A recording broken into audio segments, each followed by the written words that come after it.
All right. Were there some questions? Setup for 17, just like the setup. What is 17? Read the question again. A large excess of solid lead is added to a mixture of 0.1. Can I give you the paper? Do you want the paper?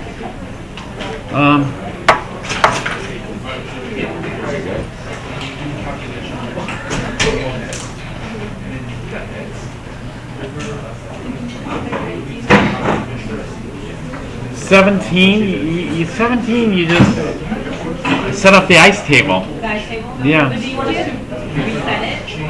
It's, resetting is up to you. Yeah, because, what did I say about resetting?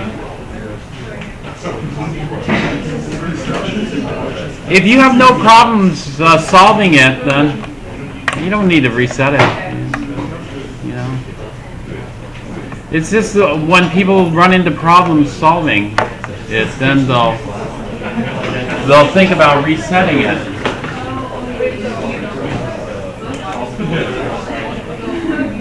So we have lead and some chromium. So you just set this. Is that it?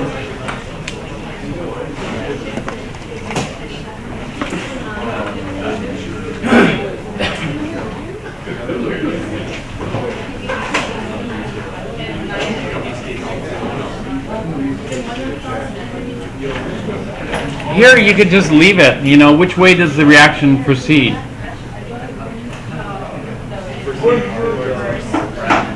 To the left, to the right? Towards reactions, wouldn't it? Because in case you should be a low number. If you don't know, what would you do? Find out the Q. Find out the Q and then compare Q to K. So did anybody do that? Yeah, Q is less than Q is greater than K? Yes. If Q is greater than K, which way does it go? Left. And so you could just set it up like this, minus X log. Was it all 1-to-1? No. No. 2 on the CR3 plus. Oh, that's right, 2. So this is going to be plus 2, this is going to be minus 2. And so we have it 0.100 plus 2x, 0.100 minus x, 0.100 minus 2x. And then just solve for x. So this is the basic setup here.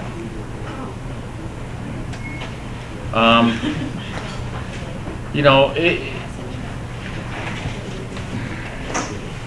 the only time you would think about resetting it is if you run into difficulty solving. Then you try different things. You could try resetting, you could try simplifying assumption.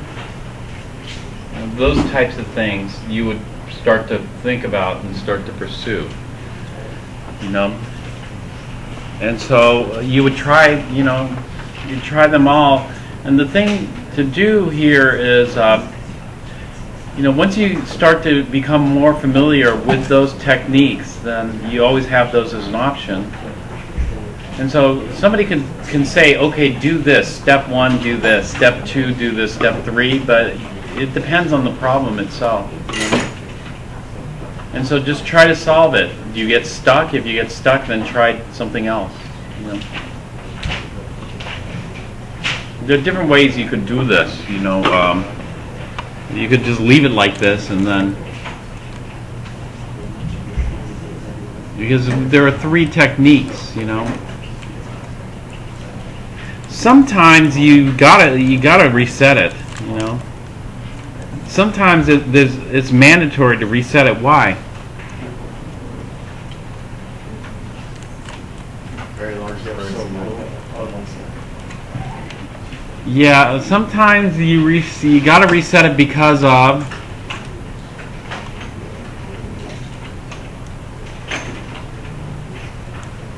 well, there's no problem with very large. What was the problem?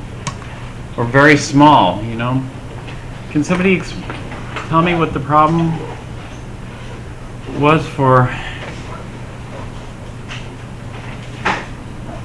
why I said you have to reset it for certain types of problems? Somebody asked me something earlier. No? How to do the quadratic? It's hard to do it. Well, it's impossible because it keeps giving you the wrong answer. Why is that?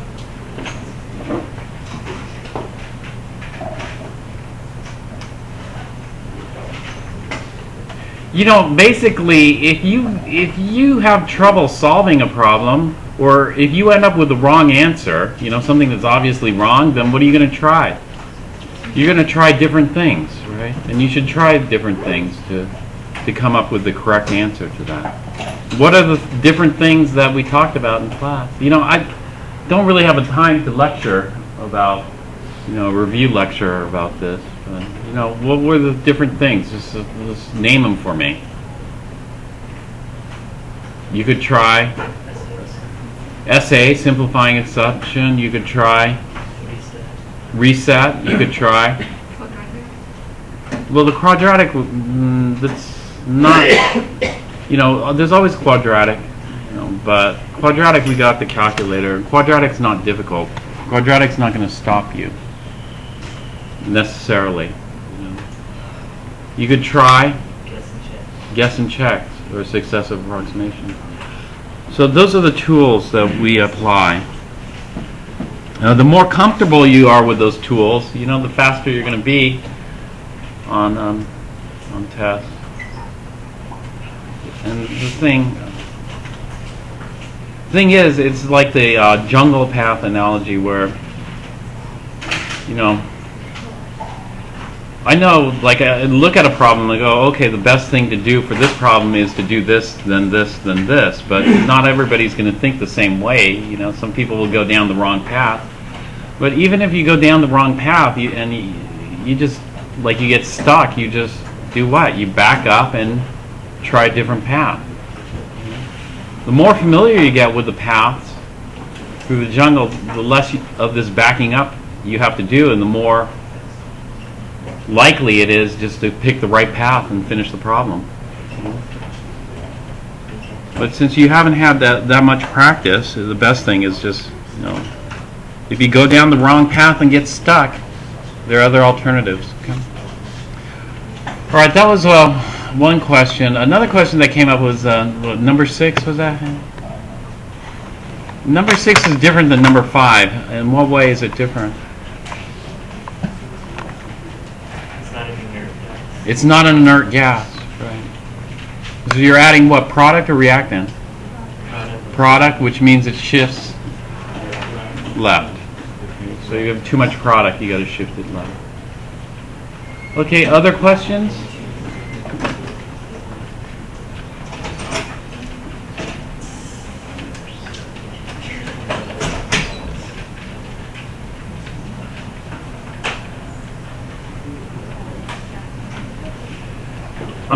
So nobody remembers what I said about reset?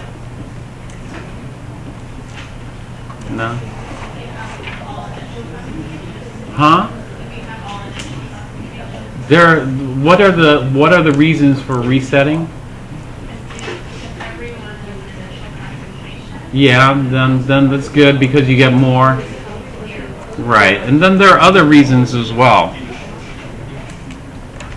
But just getting more zeros is just a matter of convenience. You know, there's more reasons that are more important because you end up getting the. Get a more precise answer. That's not it. That's not it. No, that's not it either. You know, it's those types of things you don't want to learn right before the test, but you want to have it down. You know, it should be automatic, which is not where you want to be. Right now, you don't want to be thinking about it and getting maybe mixed up or confused.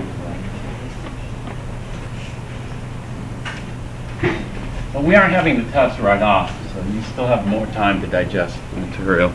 We're going to talk about the lab first. Are there more questions about the practice test? When do you know which side to reset if you're given K in the equation? Okay, that's a simple rule. We reset it. What? If K is big, you reset it. If a K is small, you reset it to the. That's it.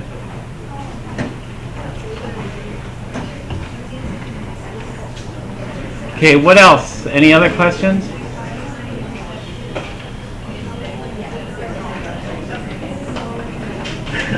How do you know when to do the simplifying assumption? You always try it because it's so quick and easy, yeah. You always try it and see if it works. If it fails, not a big deal because not that much time was lost. But when you know is when you can answer that question yourself. You've seen enough to recognize a pattern.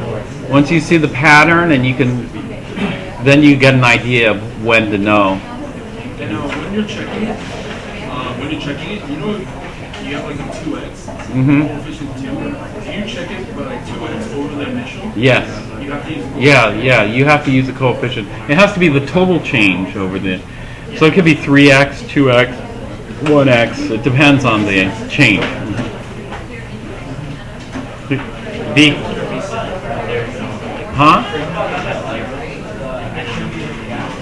Okay, the activity of a gas is closest to what?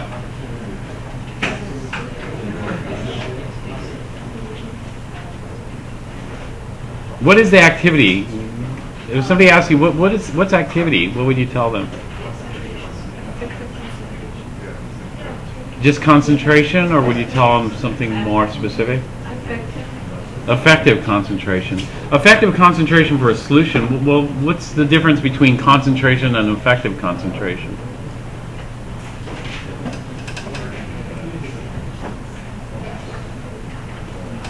Or what's the difference between ideal and effective, or ideal and real?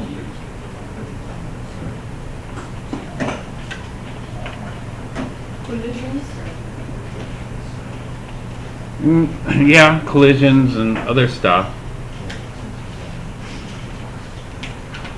So the way the book defined it is effective, but we apply it to gases too.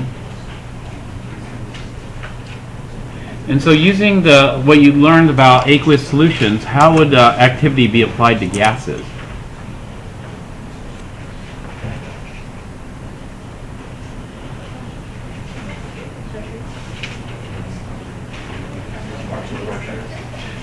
Okay, what were the choices, V?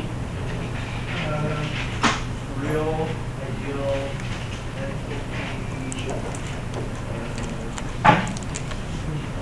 ideal volume, and actual temperature. Okay, the activity of a gas would be related to its concentration or pressure. Yeah, this is just, you look it up in the book. It's related to its pressure. It's real pressure or ideal pressure?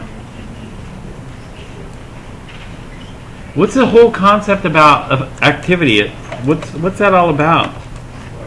How much the concentration actually reacts. Yeah. How much? You know, did anybody take a look at that table in chapter 13? The Van Hoff factor. The one I showed it in class. The one with the sodium chloride, magnesium chloride, and lead 2 nitrate? Or was it? No, it was sodium chloride, magnesium sulfate, and lead 2 nitrate, I think. Something like that. When you look at a table like that, you try to summarize it in your own words, so you have a take-home message, so you have a little story behind it. And so you look at that chart and you come up with your own little story, because I could sit here and tell you my story about it, but it just doesn't sink into your memory, you know, versus if you made up your own story based on this. It's like this thing, you know, when you know the simplifying assumption will work.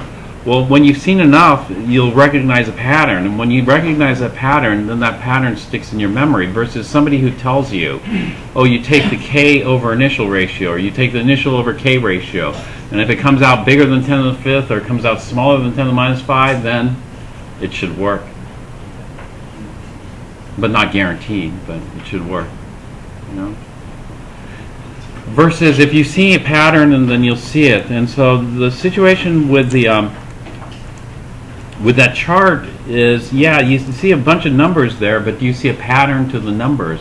You know, because if you're going into the science, what do scientists do? What's the scientific method? You observe and you look for patterns. If you're going into science, this is what you're going to be spending. This is what I spend all my time doing. Observing and looking for patterns. It's that simple or that complicated. You know, I didn't wait for somebody to tell me the pattern, you know, because when you do PhD, you have to figure out new patterns yourself, right? Or see new things. Sometimes there's no pattern. It looks totally random. Sometimes there is a pattern. Sometimes the pattern's very hidden and complicated, you know. But you end up spending all your time doing that. And so if you see a chart like that one, the Van Hoff factor, activities, and that type of stuff, you come up with some kind of summary that makes it stick. What's the take-home message of that chart? You know, I'll talk about some of the details, but you should come up with a take-home message yourself. You know, I don't usually give you the take-home message because I like you guys to figure those out.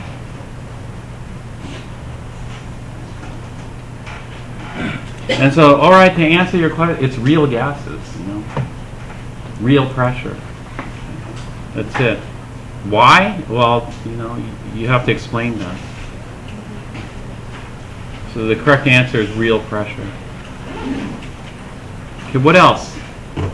I know I didn't post the key there because, you know, on exams, unfortunately, you don't have the key. And so you have to gain some kind of confidence in your answer. I remember this. I remember being a general chemistry student and always having the solutions guide, right? But as you get to higher and higher classes, you know, you start running out of people to ask, and you don't have a solutions guide. And so how can you be positive that your answer is correct? You know, when you can't check your answer. And so you pretty soon you got to start thinking, you know, did I check everything? Double check my calculations. Does everything look correct? Then you can gain some confidence that, yeah, perhaps you have the right answer, unless you're missing something. How about number 12? What was the number 12? Which solution below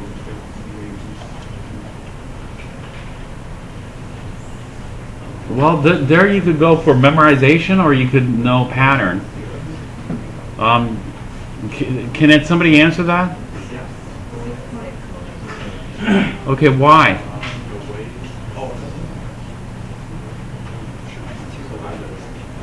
Why 6 molar? That's the correct answer. So if you just want the correct answer, yes, 6 molar HCl. That's a 6 molar HCl. Yeah, it's more concentrated, so what? Why does concentration have anything to do with it? More likely to react. Not react. Interact. In what way?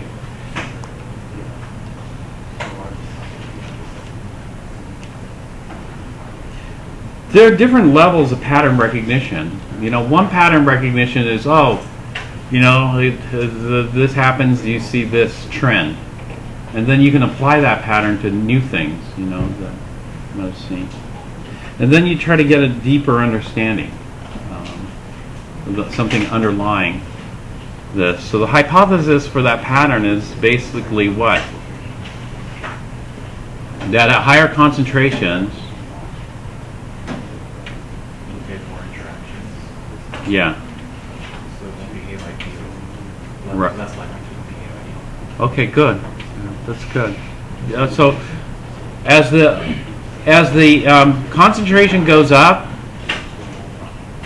there's going to be more. What kind of attractions? More.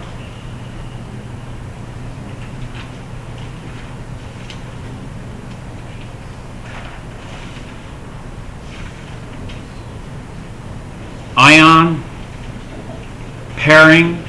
Does that name ring about ion pairing attractions or ion-ion attraction? If not, go back and read. It's only 1 page or 1.5 pages in chapter 13. It doesn't take that long to read it. You know, and it talks about activity, real, that kind of stuff, and you get more ion pairing. Why is activity important? Because you need some idea, because equilibrium constants are really based on activities, not on ideal concentration. And so basically there are 2 patterns that you'll see in that chart. One deals with concentration, the other deals with what? What else is going to affect ion pairing interactions? Concentration and, well, activity is a result of it. The more the ion pairing, the less active, in a way, the solution.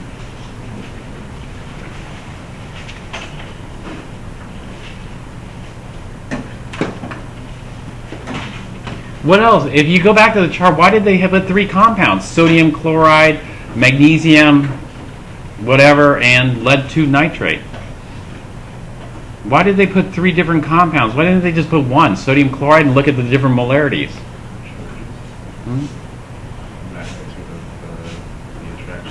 The magnitude of the attractions is going to depend on what? Yeah. Good.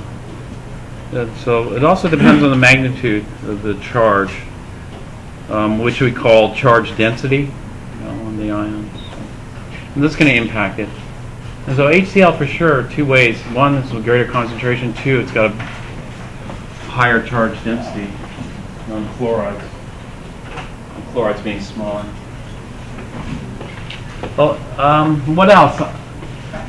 I didn't want to go into a big long review on stuff today, but we could go into a brief review. You know, I was hoping this would be more automatic. Activity would be more automatic, you know, what that's all about. You know, reset, simplifying assumption, successive approximation, more automatic, you know, when you use it. And then you know which path to take. You know. If you don't, then just, because my exams aren't really strictly timed. So don't worry about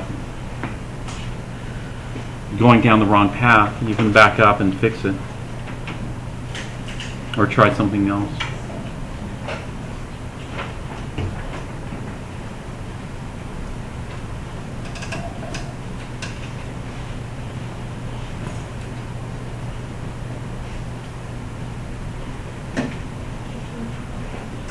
Okay.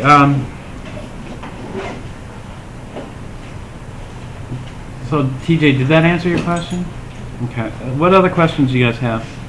Is that it? For 16, we're given an initial in atmospheres, but then we're also given Kc. Do we have to convert Kc to Kp? Sometimes, yes. Sometimes. The delta N is 2 minus 2. Oh, delta N is 0? Well, if delta N is 0, then Kc and Kp are equal. So in that case, we don't have to Yeah, numerically they're the same value. Yeah, it depends. You know, sometimes you're given concentration, sometimes you're given pressure, sometimes you're given both. So whatever's more convenient. Use. Okay, what else?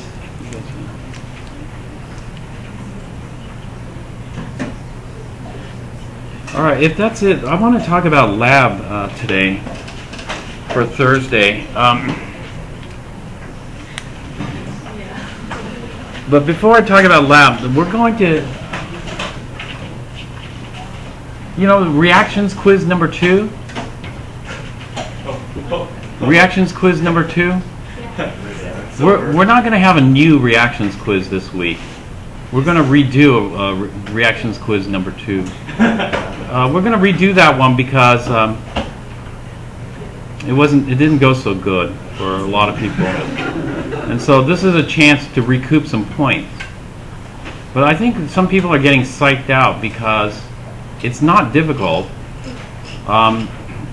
In other words, there's nothing beyond following. You don't have to, you don't have to know any chemistry to solve that problem. At least the bulk of it. It's a little bit tricky at the end, but all you have to do is follow a step-by-step procedure. Like one, inventory the solution, that kind of thing. The step-by-step procedures. If you follow the step-by-step procedure, you'll get the answer. I just noticed a lot of people weren't following the procedure, so let's give you another chance to go at it. And that way you could recoup. I'm going to have you recoup like half the lost points. Because what I'm going to do is the people who got it, perfect, like 5 points out of 5, I'll give those people like a 2.5 point bonus.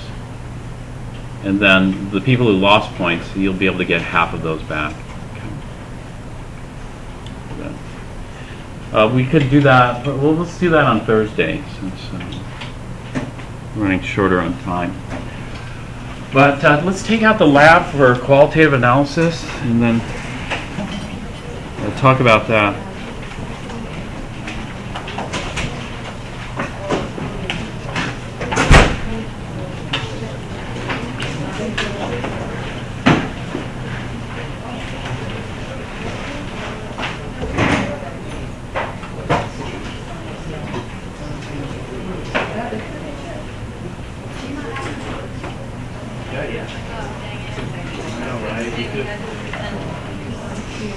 So if it comes back to you and all of a sudden you remember why there's a mandatory reset, well, let me know.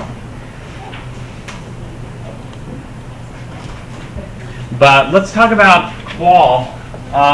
This is going to be a multi-day lab.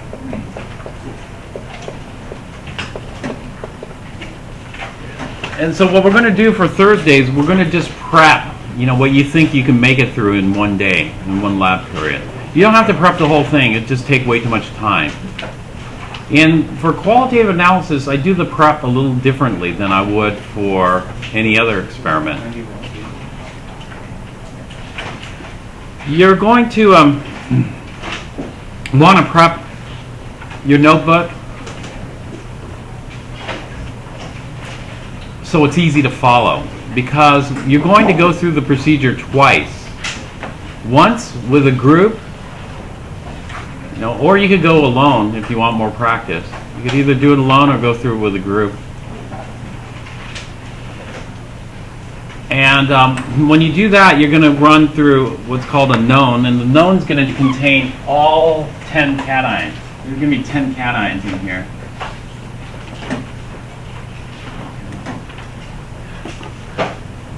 The first 2 cations we do separate tests for. So for example, ammonium, we do an individual test for that. And then for sodium, we do an individual test for that. And so these are individual tests.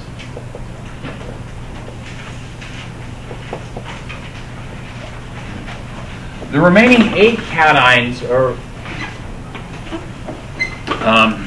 analyzed together. And the way we can analyze them together is we have a series of separation steps and confirmation steps. And so the first step here is to take our known solution in a test tube. This will be the known. How much known solution do we need?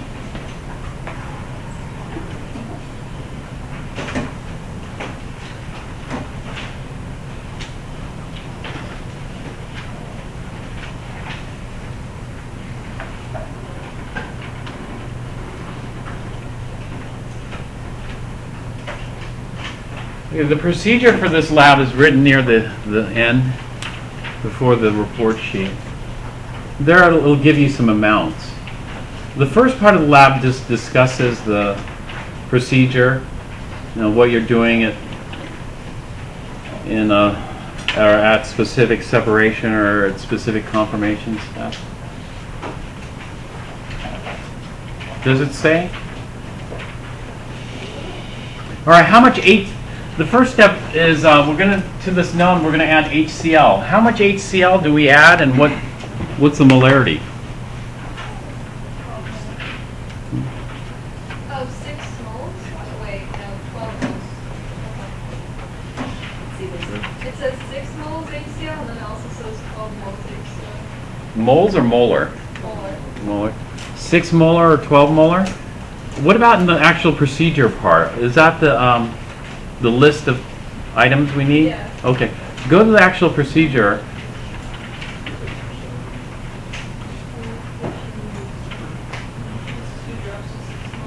Two drops of 6 molar HCl. So the first step is to add 2 drops of 6 molar HCl to our known solution, which contains all these cations. And what are we trying to do with the HCl?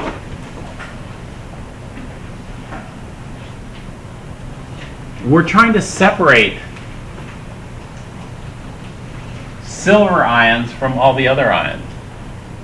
As we know, one of the chemical properties of HCl is its metathesis properties, and HCl can precipitate out with silver, lead-2, and mercury-1. And so those will result. Is lead-2 and mercury-1 one of the 10 cations? It turns out not. We don't have any lead-2 or mercury-1. If we did have those as well, all 3 would precipitate out. But the silver chloride should precipitate out because silver ions like chloride ions, and we form a PBT of AgCl, solid. That's the driving force. And so we should get AgCl, solid, a white PPT at this step. Well, the white PPT could also be lead, or it could also be mercury. And so what we're going to do is, well, we already know we don't have it, so this should be confirmation enough. But in case we did have it, you know, maybe that got contaminated. In case we did have it, we want to do a couple of confirmation tests for silver chloride. Silver chloride behaves differently than lead-2 chloride and mercury-1 chloride, i.e. the chemical property is a little different. And so if we have a white PPT of silver chloride, well, the first thing is this. The amount, 2 drops. How do they know it's going to take 2 drops? Or how do you know it's going to take 2 drops? You don't. This is just the total guess. And so normally these amounts you can leave as a guideline, but the actual amount we don't know. So for example, you could add 1 drop and nothing happens. If you have 1 drop and nothing happens, then what should you do? Add another. Nothing happens. What should you do? Add another until you're absolutely certain something's going to happen or nothing's going to happen. And so if you get to like 60 drops, would you probably well before 60 drops you'd start to think maybe nothing's going to happen. 5 drops, 4 drops, right? But you don't want to overkill, because if nothing's going to happen, then no reason to dilute and contaminate it with a whole bunch of HCl, right? Now, something should happen because your known contains silver ions. So something should happen. And so let's say you added 1 drop of HCl and you got a white PPT. If you add 1 drop of HCl and you got a white PPT, should you add the second drop? Yes. Why? To see if there's more PPT? Yeah. Okay. But, you know, the only thing that should precipitate at this point is silver ions. Do we really need to add those? And the answer is yes. We really need to add those. And so we add another drop, and pretty soon, you know, the test tube becomes so cloudy with white PBT, I can't tell. And so if you add 2 drops, do you stop there? Let it settle. No, you want to let it settle and then add another drop. But, you know, these white PBTs take some time to settle. So how could you speed up the settling process? Maybe cool it or heat it. No. Heating it does what? Heating it, do you remember doing this in Chem 1A with the sulfate? The barium sulfate? Why did you guys heat the precipitate? Barium sulfate precipitate. You weren't trying to get it to dissolve. You know, the heating was to not dissolve it, but the heating was to do that, which is combine it with each other, which is called what? Which is called like coagulation or digestion. Do those? Yeah, those are some vocabulary terms from Chem 1A. And so one thing we could do is we can heat it up to coagulate the particles. You know, get them to collide with each other with enough force that they stick together and form bigger particles. Those bigger particles will sink to the bottom. And so we could heat it up gently to coagulate it, but we aren't going to do that. We're going to use another technique. And the other technique is we're going to centrifuge it. So we have these round centrifuges here. So what you'll have to do is you'll have to get a blank test tube. And so if this is the suspension you want to centrifuge, you get a second test tube, fill it to the same height with water, and use that as a counterweight or counterbalance to this. And so you'll put both test tubes in here. You'll have to take a look at the centrifuge carefully to make sure you're using the right one. We have different centrifuges for different test tubes here. And so you put your test tubes in here opposite each other, and then there's a timer here. Just turn that on. And then you'll just listen to this.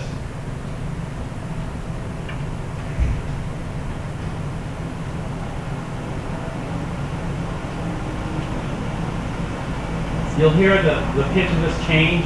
Once it's hit that maximum RPM, just rotate the dial and turn it off.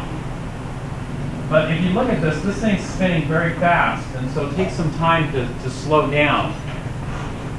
So to speed things up, we'll hand brake it. And so you want to get a piece of paper and then just gently brake it. But don't bring it to an abrupt stop. Because if you bring it to an abrupt stop, it dislodges the precipitate to just settle. So just bring it to a slow, gentle stop. Remove your test tubes. What that's going to do is settle all the precipitate to the bottom of the test tube. So you'll have a little precipitate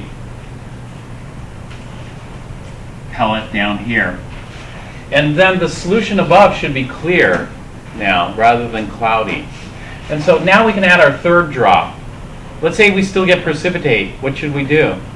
Add a fourth drop, fifth drop until it's too cloudy. We can't see. When it gets too cloudy, we can't see. Centrifuge and then repeat. And so it doesn't matter how many drops it takes. We just keep adding drops until no more precipitate forms. And so here's where you want to write your observations. So what you do is you have two different colors. So the black is the procedure, and maybe the blue or something is your observations. Let's say it took 6 drops to completely precipitate it out. And so you'd write something like that to help you when you do your no. All right, why do we need complete precipitation? The reason we need complete precipitation is we don't want any silver ions to be lost or mixed in with the remaining cations. We want to separate out as much of the silver as possible as a precipitate, leaving only trace amounts or negligible amounts in the solution. Because what we're going to do is we're going to do a process called decanting. So we'll centrifuge this again, and the silver should now be trapped in the precipitate, but all the remaining cations are stuck in solution. And so we need to pour off the solution into a new test tube. And that solution will be over here. And so we'll have the remaining ions.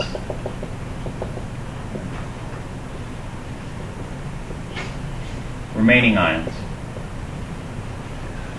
If you don't get all the silver, then that means some of the silver gets stuck with the remaining ions. And when some of the silver gets stuck with the remaining ions, you get bizarre reactions happening later. Reactions and weird colors. You have weird colors and weird reactions. You don't know what's going on because it's not in the lab manual. Well, what you have is you have an interfering ion that's screwing up your whole procedure. And so it's critical that we do, when there's a separation, we make sure we do as complete of a separation as possible to minimize interferences, interfering reactions. The problem is when we decant this, are we going to get all the solution off the precipitate? No. And so this white precipitate likewise is going to be contaminated. We don't want these residual ions here contaminating our white PBT. And so what do we do with precipitates? Whenever we generate a precipitate that we need to test further, we always wash it off. Okay, now when you wash off this precipitate here, the first washing will be dirty, right? Because there's going to be residual ions. And normally with a washing, a dirty washing, what do you do with a dirty washing? You throw it in the waste. But in this case, we never throw away the first wash, because the first wash is dirty with the remaining residual ions. If we throw them away, then it's just going to make everything else more difficult.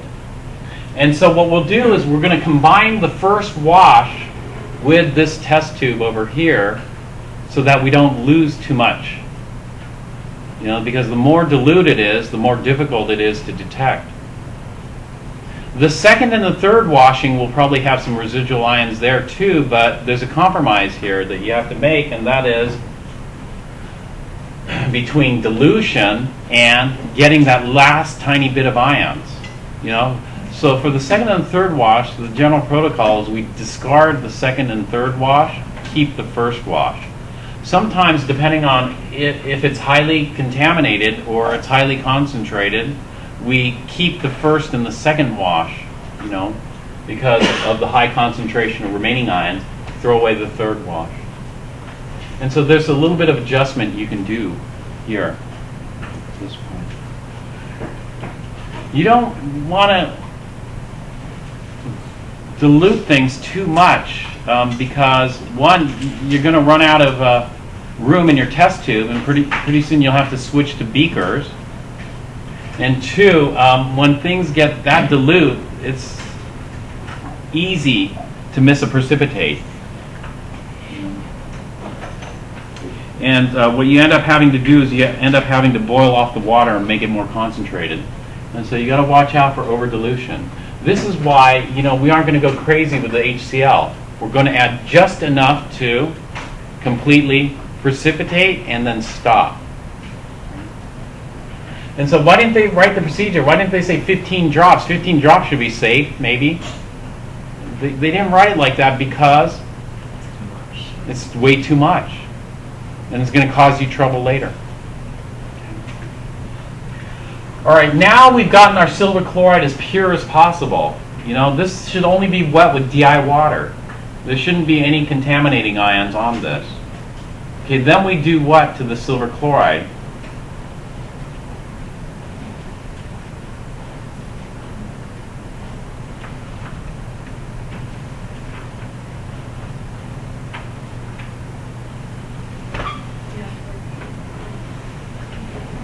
What's the next step?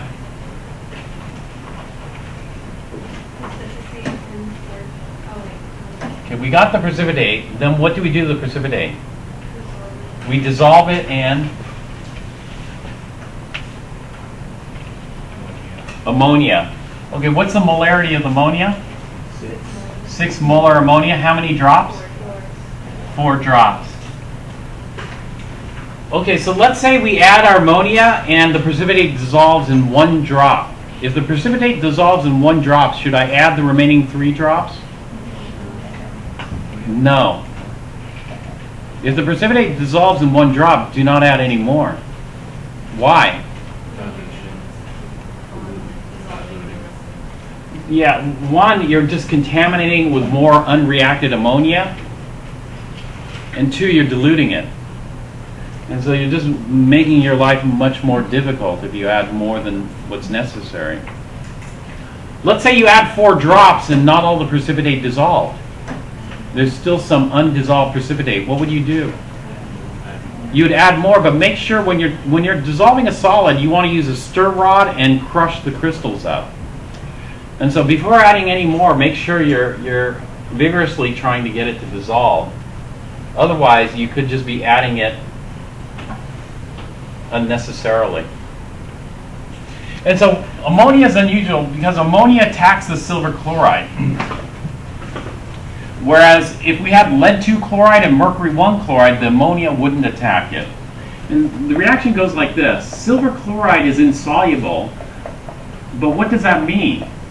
If you go back to the Chem 1A or the Chem 4 chart, what insoluble means on the solubility rules chart is it means that less than 0.1 moles dissolves in a liter. 0.1 moles in a liter is 0.100 molar.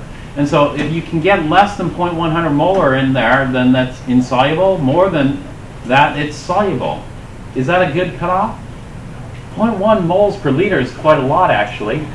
And so there are different degrees of insoluble. For example, silver chloride, the most you can get is about a micromole per liter. That's highly insoluble. But even though you could get a micromole, a little bit of it dissolves. When that little bit dissolves, it forms silver ions and chloride ions. Now let's say I want to get all my silver chloride to dissolve. I could use Le Chatelier's principle to do this. What's one way to shift that equilibrium to the right to get more silver chloride to dissolve?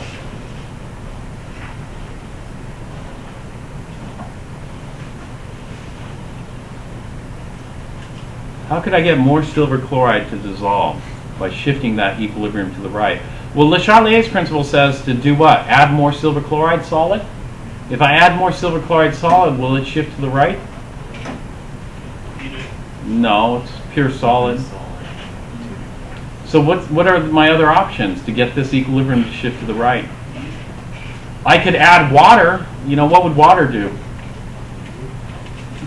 If I add water, it would dilute those concentrations so it's no longer saturated. You know, the more water you add, the more you can dissolve, right? But I'm not going to do that because adding more water might make it more difficult later.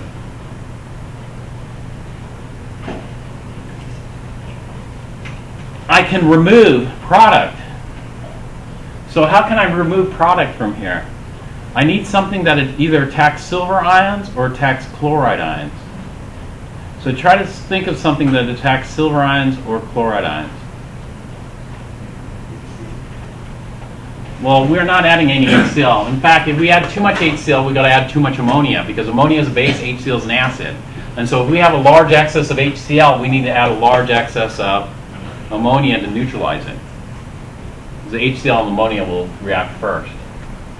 Well, it turns out that silver ions like ammonia, 2 ammonias, to form diamine silver ion. How do you know? Why isn't it hexamine silver? Or tetramine silver? Why is it diamine silver? Because that's what's observed in nature. And it turns out that if this were lead 2 chloride or mercury 1 chloride, those don't dissolve in ammonia. Those would stay as precipitates. Well, why is that? Because ammonia is a pretty good Lewis base, isn't it? Well, because Lewis base reactivity depends on a number of factors. Well, anyway, if I attack the silver ions with ammonia, then the silver ion concentration goes down, shifting this equilibrium to the right. If there's enough ammonia, I should be able to dissolve the whole thing by continually shifting it to the right. And so this is what we're going to do. We're going to add ammonia until it all dissolves. and it's going to form the diamine silver ion and chloride.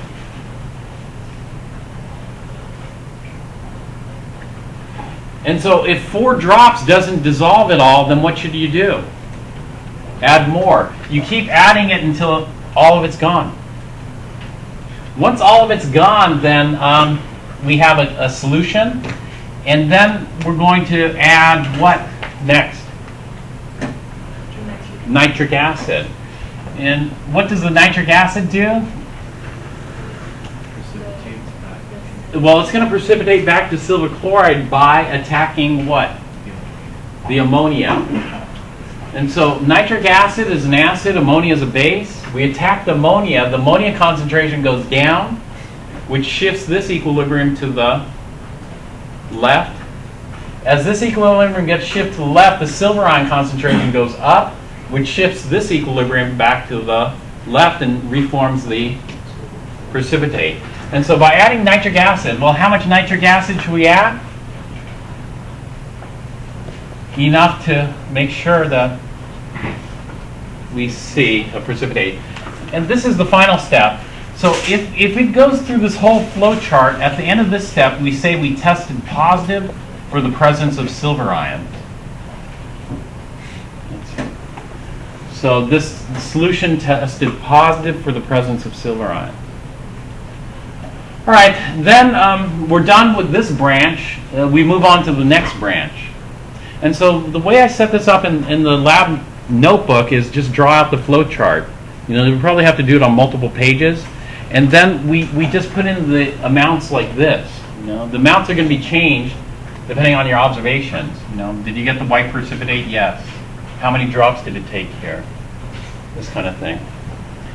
I'll tell you, you know, doing these little adjustments here is going to seem easy compared to your unknown. You know, I'll tell you, every semester, somebody comes up to me and says, you know, I need to wash my precipitate, but I didn't get any precipitate. Right? And so they want to know how to wash an invisible precipitate. And the reason they have an invisible precipitate is because they didn't have any silver ion.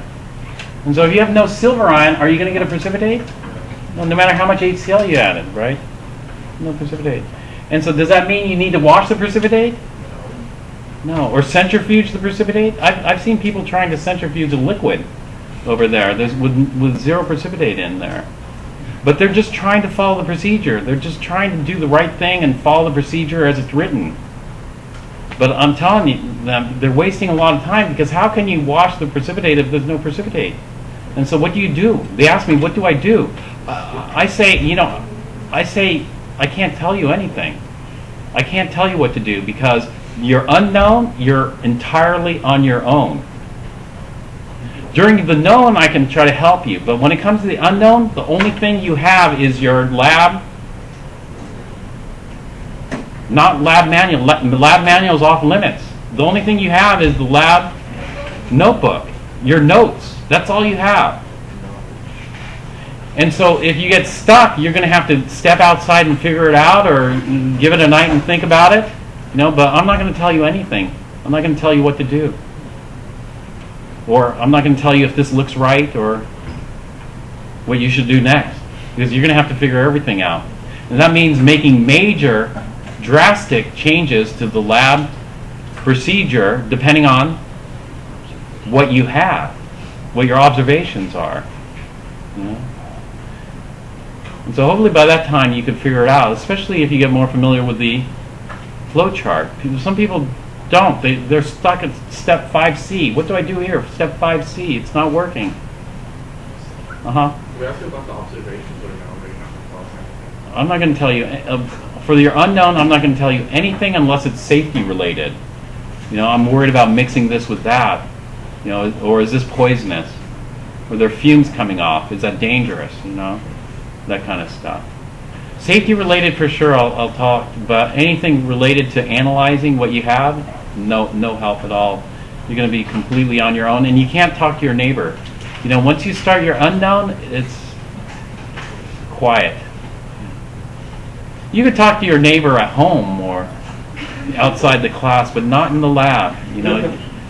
Don't ask them about the precipitate or what to do next. I have some students always asking, their neighbor, what should I do next? What should I do next? And so this is why I started doing it this way, because you want to break that habit. You want to be able to figure out what you do next. So. All right, so is the setup okay? I mean, you prep a little more because the remaining ions you've got to add, sodium hydroxide or whatever. And so you got to be careful because when it comes to the unknown, some people add 60 drops here. They didn't get a precipitate. And so in the next step, they got to add sodium hydroxide.